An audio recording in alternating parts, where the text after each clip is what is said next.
What is up, guys, and welcome back. Happy Wednesday. Hope everyone is having a great week. Hump day, as they call it. Little side note, I had this conversation today, people calling it hump day. Like, if you go into a day thinking that it's going to be shit, it's probably going to be shit. So just stop calling it hump day. Just call it Wednesday and change how you view the day. But anyway, that's a separate tangent. I'm looking down here because I got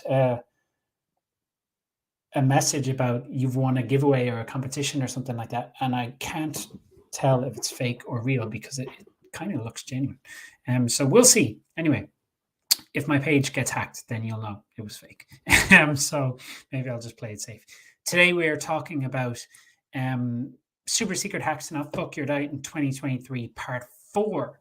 And part 4 is going to be all about sorry, my screen froze. Controlling your environment. Now, don't worry, I'm not turning into Greta Thunberg. We're not talking about hugging trees or anything like that. I am talking about, that was a great episode of The Simpsons, by the way, Pocket Mulch. I'm talking about controlling your environment as in your house, because that's where you spend a lot of your time. It's where you eat a lot of the time. It's where you hang out. So if your environment is either going to help you succeed or it's going to make it way more difficult for you to succeed. And you decide that. You are in charge of that. So what do I mean? A very simple example is over Christmas, most people probably had loads of these things lying around, right? And that made it really difficult to not overeat, because for a lot of homes, they were sitting on the counter and you just, like, you say you'll just have one and then 15 later, you're still there, except for the leftover ones that no one likes. So it made it harder to stay on track. And then in a regular case during the year, people might have like a really high excess of crisps. They might have loads of share size bags of things. And if you have those things in your house, it's going to make it harder for you to stay on track or make it easier for you to overconsume. Now, I'm not saying you shouldn't have those things in your house, because no foods are forbidden. You don't have to cut any food out to get results, and no foods need to be sinned or any of that bullshit. But understand that, like, you want to set your environment up to give you the best chance of success. So have that stuff, but have it in snack-sized portions at the very least, so that rather than sitting down at nighttime, if you're a chocolate person, and cracking into a share size or a family size bag, you have a fun size bag, and then you have a high protein yogurt or a piece of fruit.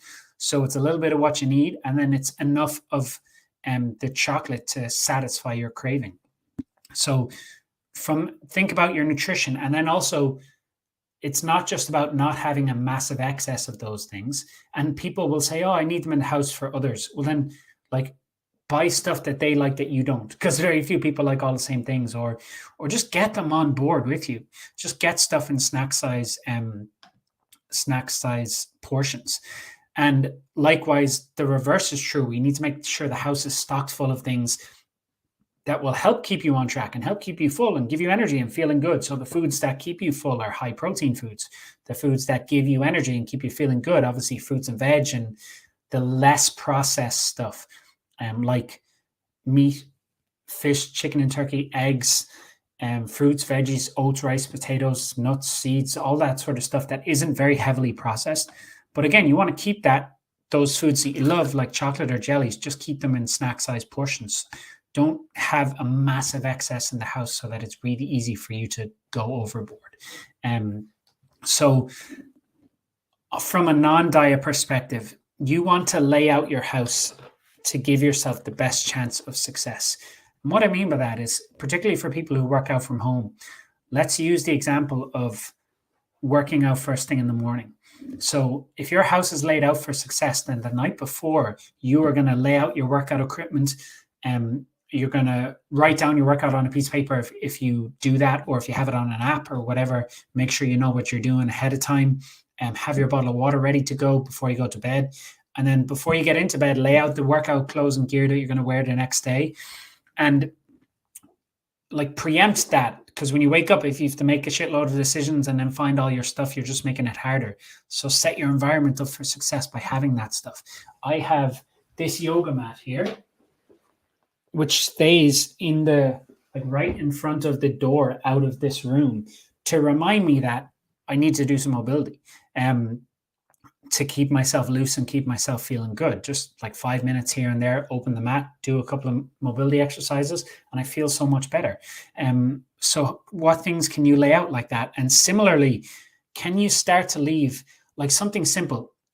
Most people will have an outfit that doesn't quite fit right or doesn't fit at all anymore. Hang that up on the outside of your wardrobe and use that as motivation. So every time you go in and out of the bedroom, you see that outfit and it triggers your memory. Oh yeah, that's why I'm doing this. And have Post-it notes. So if I struggled with water, I would have a Post-it note right next to this camera, and it would say drink water to remind me. Or I'd have a Post-it note on the kettle because I make coffee. So when I go to the kettle, I'd see that and I drink water before I have coffee. Or I put one on the fridge, or put one on the TV, or in your office, or on the mirror. If you're someone who struggles with confidence, you could put a Post-it note on the mirror and say, like, what's one thing you're grateful for? Or say something nice to yourself, or you are enough, or something along those lines. There's tons of things you can put, but all these things just set your environment in your house up for success. And so many people think, oh, I need more willpower. I need more willpower. But their environment is just dragging them down. There's nothing about your environment. Like the area where you work out is a complete mess and you're not enticed to go in there. It's really turning you off. Like you've loads of excess higher calorie foods all around the house that are just so easy to snack, especially when you're having a moment of weakness, or you're tired, or you're exhausted. Like if that stuff is there and right in your face, you're going to be like, ah, yeah, fuck it. But if it's not there, and it's a bowl of fruit instead, or if it's just out of sight, it'll make it easier for you to make the right decision for your goal and for you. So you don't need more willpower. Like you need to give yourself the best chance of success as possible by setting up your environment for success. So stop thinking you need more willpower, you need more motivation, I need more discipline. Like when your environment is just completely making it way too hard, make it as easy on yourself as you possibly can. I hope that makes sense. I hope that helps. So quick recap: don't have a massive excess of those higher calorie tempting foods in the house. Doesn't mean you shouldn't have them at all. Just don't have a big massive excess and keep them out of sight. Have them in snack size portions and hide them away. The opposite of that, make sure you have lots of foods that are full of nutrients and vitamins and minerals that will keep you feeling full, like high protein foods, and keep you giving you energy, like fruits and veggies and stuff like that. Make sure the house is always stocked with those.